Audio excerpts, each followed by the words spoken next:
Hello and welcome to the Allotment Diaries podcast. My name is Chay and my co-host is Amy. Whether you're a veteran allotmenteer or someone who's just started, we believe this show appeals to everybody.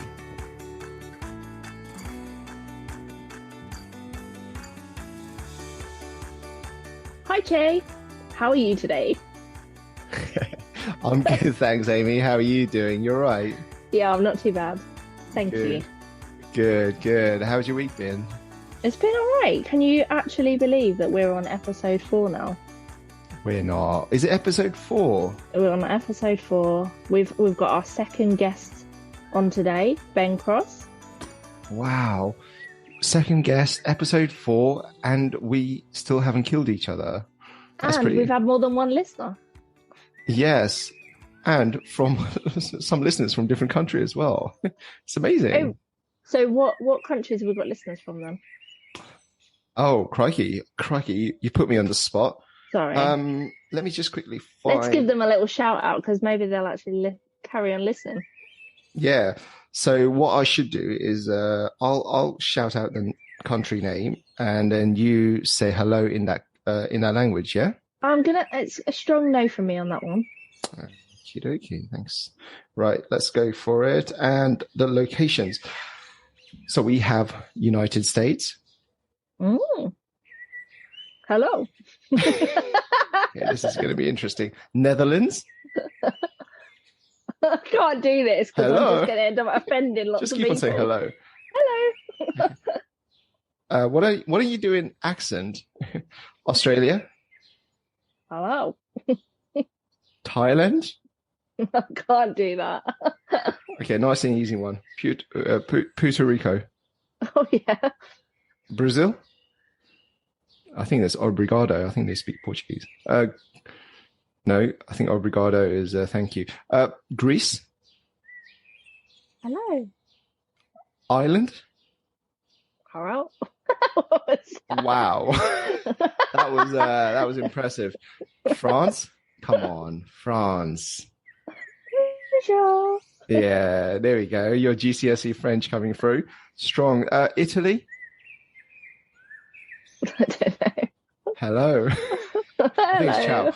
Okay, well, ciao. Those are the countries who are also listening to our podcast. Okay, that is pretty crazy. It is crazy. I don't think we ever considered that we get And people do you know from what? other countries listening. If you are any of these countries that's listening to us, do give us a shout out. Honestly, send us a message, send us a DM. We are genuinely intrigued as to who you are, and quite frankly, learn a little bit about you as well. It'd be interesting to see if they just stumbled across it wanting something else, or if they're actually still here, episode 4, still listening. I'm intrigued. Let us know. Yeah. So yeah, what have you been up to on your plot?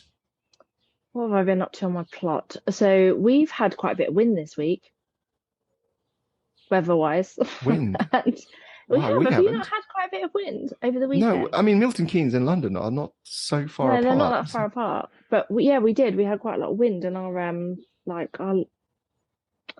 our bean steak wigwam thing fell over. I had a text off somebody saying it's fell over.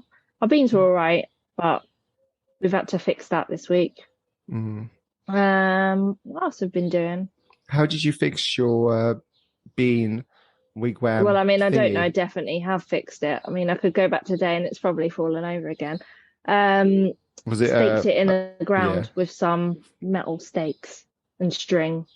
Okay. Because what I do is I have beds that have got decking boards to make them beds. And then to save space, I have canes that go either side in between the beds, Right. so that it's space saving. So in each one, you've got like a little tunnel so that you can, so you don't take up too much room on an actual bed. Okay. Does that make sense? So it's in between. So I have 2 beds and a path in between. Yeah. And I mean, my beans if grow only there was a on the way path. of visualizing this. I mean, I'll put a picture on Instagram. Oh, there we go. There we go. Wow, fantastic. And by out of interest, did you grow any lettuce or lettuces?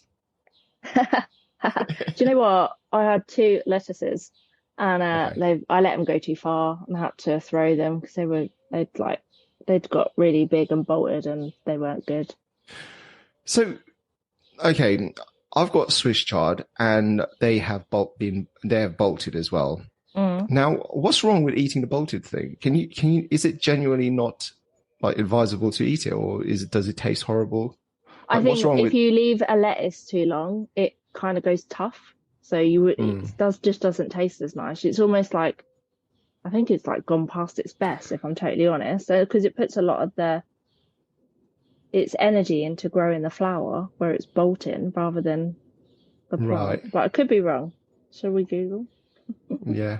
So, okay, all right. So that kind of makes sense because whenever I harvest the Swiss chard, I always go quite low to get the fresh leaf as opposed to the ones at the top, and the top ones at the top are quite like tough. Yeah, they're tougher, aren't they? Mm, They are mm. tougher. I don't know if I'm totally honest. I mean, if some things bolt and I just cut the flowers off, like, sometimes when you're growing your onions, you get a little flower on the top, don't you? You cut it off and it's fine. Yeah, Do you yeah. have flowers at the top of your onions sometimes? I did, yeah, and then I just cut it off Yeah. because I love to cut flowers. Any flowers I see, I just cut it off vegetables. Yeah, how are your tomatoes doing? Have you actually got any this year or? They are so impressive, but they haven't turned red. So I'm in a dilemma whether to pick them off and then try to get them turning red in the windowsill, or to just leave it there and turn them red naturally. Yours Uh, are in your polytunnel, aren't they? no, they're outside. I've They're got out. nothing Leave inside. them. Yeah, don't leave them. Okay, all right. I don't think you should pick them are they real I green have or are picked. they starting to go red? They're real green. I did Yeah, pick leave them. three of them, and then I put it put it on my windowsill in a bowl, and put an old banana next to it. I'm not entirely sure if that's like a wives' tale, but Yeah. someone told me that that really helps it. Yeah, it does help ripen. Okay, But they will also just ripen on their own if you just leave them. It is only the beginning of August. okay. When should tomatoes be red? So anytime now, Mm, they'll start to go red. It just needs a few days of good sun and you'll go back and all of a sudden they'll mm, start going. And also just be careful that you haven't got any leaves or anything that are covering it. yeah, Because if I your mean, tomato is slightly hidden, then it's not, and it's in the shade, then it's not going to get hit by the sun and it won't turn yeah, red. So just make sure it's not being covered by anything. yeah, yeah. That's a good point. Because you're not cutting any of the stems off of your tomato plant, are you? I am now. You are now. Yeah, to allow it to breathe. Right. To breathe. Yeah, because it wasn't breathing. No, what I meant by that is to allow for airflow. Right. Yeah. Um, yeah, I mean, have you been preparing for the potential hosepipe ban? I haven't, and I'm going to be honest, if there is a hosepipe ban, is there definitely a hosepipe ban or is it potential? I know that I think on the 5th of August, this Friday, there is a hosepipe ban in Hampshire and Isle of Wight. Right. Um, and there are talks about it being kind of in other areas as well, after the 5th. That'll make So, it difficult for me because that is my only way of watering. We've already discussed this, I think, in one of the other episodes that I don't have a water butt. but So, it's just a hose pipe, which is obviously the name hose pipe ban. You can still water by watering can. So if you have a watering point, you can still use watering can. right. Is that are you just not interested in that? I mean, it will take longer, won't it? Yeah. It probably just means I'd have to give myself